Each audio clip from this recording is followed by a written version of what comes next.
मेरा नाम राजेश खत्री है। यहाँ Resto.com में मैं अपनी गुड़िया मुस्कान के लिए रिश्ता देखने आया, लेकिन यहाँ आने के बाद 100% सेटिस्फेक्शन मिला। यहाँ पर काउंसलिंग बिल्कुल बढ़िया थी, administration Vinod sir, Rahul sir बहुत बढ़िया थे। सबसे बड़ी बात जो फादर की नीड होती है प्राइवेसी, वो हर चीज़ की यहाँ पर मिली। बायोडेटा अप्रोप्रिएट, किसी चीज़ की तकलीफ नहीं हुई। नमस्कार, मैं राजेश दलवानी। आप देख रहे हैं उल्लास लाइन बुलेटिन। उल्लासनगर शहर में सड़क निर्माण और पाइपलाइन कार्यों को लेकर नागरिकों में नाराजगी बढ़ती जा रही है। कई इलाकों में पहले डांबरीकरण कर सड़क चकाचक बनाई गई और कुछ ही दिनों बाद याद आया कि पानी की पाइपलाइन भी डालनी है और सड़क को दोबारा खोद दिया गया। इस पूरी कार्य प्रणाली पर अब स्थानिक नागरिक सवाल उठा रहे हैं और इसे टैक्स के पैसों की बर्बादी बता रहे हैं। पैनल 17 क्षेत्र में अंडरग्राउंड ड्रेनेज लाइन डालने के बाद उप महापौर अमर लुंड द्वारा सड़क निर्माण कार्य का उद्घाटन किया गया था, पर अब कार्य अधूरे पड़े होने का आरोप स्थानीय लोग लगा रहे हैं। नागरिकों के अनुसार जैकी प्लाजा के पीछे गुरुद्वारा जाने वाला रास्ता तथा जैकी प्लाजा होटल से तहसीलदार कार्यालय तक जाने वाला मार्ग लंबे समय से अधूरा पड़ा है। अगर काम शुरू भी हुआ है तो बेहद धीमी गति से चल रहा है। स्थानीय रहवासियों और दुकानदारों का कहना है कि अधूरे रास्ते के कारण धूल उड़ रही है, जिससे व्यापार और आम जनजीवन प्रभावित हो रहा है। वाहन चालकों को भी रास्ते से गुजरने में भारी दिक्कतों का सामना करना पड़ रहा है। वहीं पैनल 16 में नेताजी स्कूल से हनुमान मंदिर से एसएसटी कॉलेज की ओर जाने वाले रास्ते की खराब हालत को देखते हुए हाल ही में डांबरीकरण कर सड़क चकाचक बनाई गई थी, लेकिन कुछ ही दिनों बाद याद आया कि पानी की पाइपलाइन भी डालनी है, जिसके लिए सड़क को फिर से खोद दिया गया। पानी की पाइपलाइन तो डाली गई, लेकिन सड़क को दोबारा बनाना भूल गए, जिसका कार्य अब तक पूरा नहीं हो सका है। इस पूरे मामले पर अब नागरिकों का कहना है कि यदि पानी की पाइपलाइन का काम सड़क पर डांबरीकरण कार्य से पहले किया जाता तो लोगों को परेशानी का सामना नहीं करना पड़ता। लोगों ने इसे प्रशासन की अव्यवस्थित योजना और जनता के टैक्स के पैसों की बर्बादी बताया। जब इस पूरे विषय पर उप महापौर अमर लुंड से सवाल जवाब किए गए तो उन्होंने कहा कि संबंधित रास्तों पर गैस पाइपलाइन बिछाने का वर्क ऑर्डर पहले ही जारी हो चुका था, जिस कारण कामों में देरी हुई।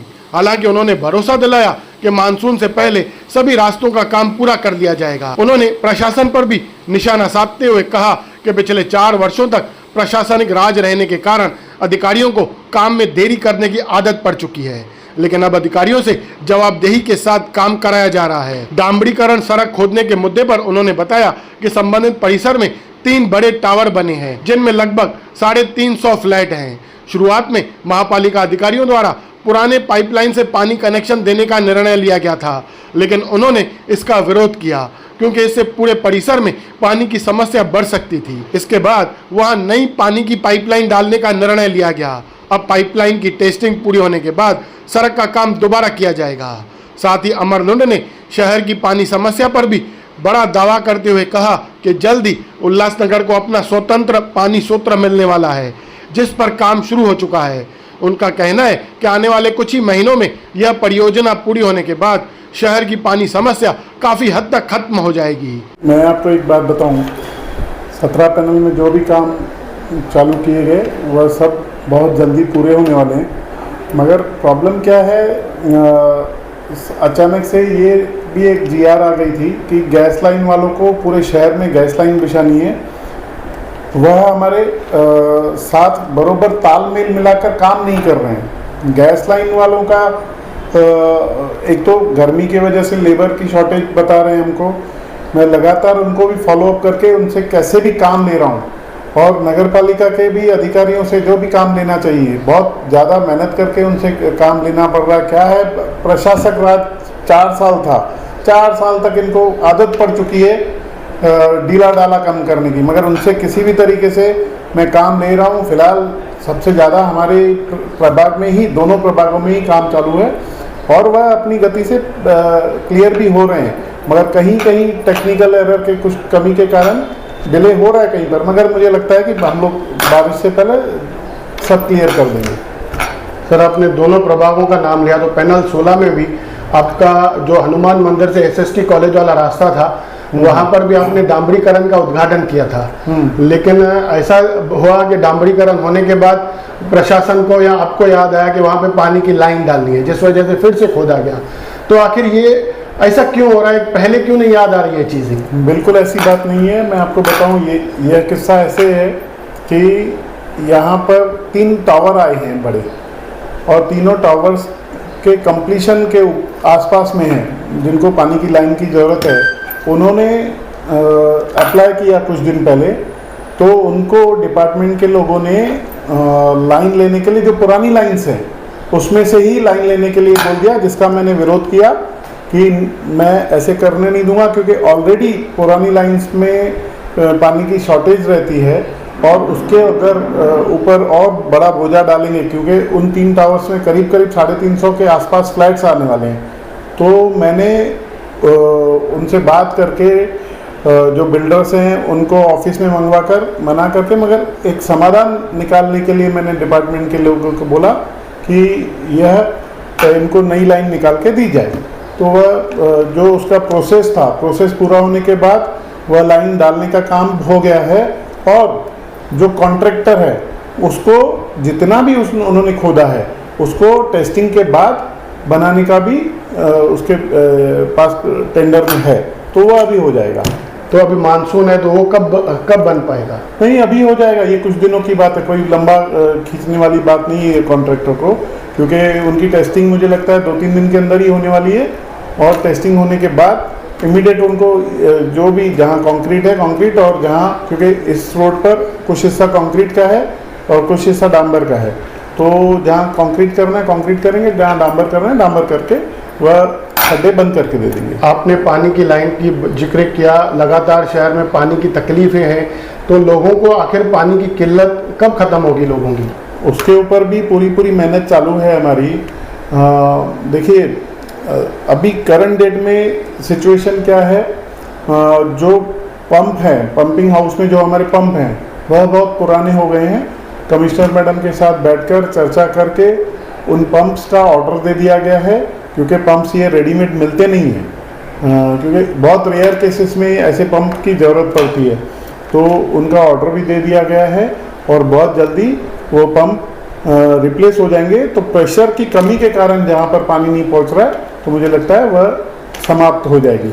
और दूसरी बात इसमें पानी के विषय में ऐसा है कि शटडाउन होने के तुरंत बाद 1 से 3 दिन तक परेशानी रहती है प्रेशर की कमी के कारण, क्योंकि MIDC से जो पानी चालू होता है वह पूरा एक साथ में चालू नहीं होता है।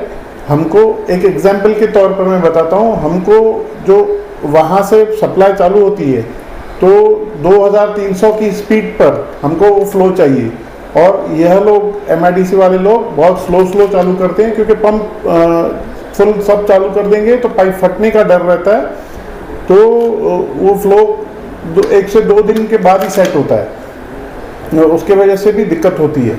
और तीसरी बात, पानी के विषय में हमारे विशेष बंगलो एरिया पैनल नंबर 16 में जो एरिया आती है, उसकी एक पानी की टांकी तोड़ के नई बनाने का काम चालू हुआ है, वह भी इसी साल के सितंबर तक बनके तैयार हो जाएगी, तो उसका भी बहुत बड़ा असर फ़ायदा पड़ेगा बंगलो एरिया और 25 सेक्शन की एरिया में।